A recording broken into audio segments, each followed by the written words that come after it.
Hello friends, welcome back to the new video guys. In this video guys, I am going to show you guys Xiaomi phone setting guys. In this video guys, I will show you guys how can you set pattern lock in your Xiaomi phone guys. You want to set pattern lock in your Xiaomi phone, so you can set. And guys, now let's see how to set pattern lock in our Xiaomi phone. In this video guys, I will show you guys. So guys, now let's see how to set pattern lock. Guys, first of all, open your phone setting to set your pattern lock, and guys, scroll it. Then guys, you can see your password and security setting in your Xiaomi phone. So guys, tap here. Guys, click on screen lock.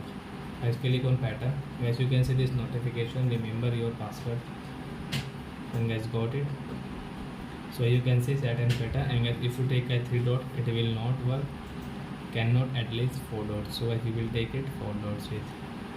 So at 2 times guys, draw same pattern.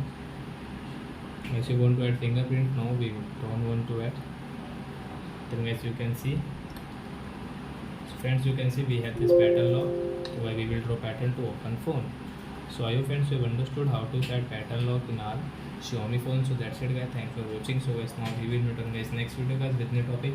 Before going guys, please go and like my video, subscribe my channel. Bye bye friends.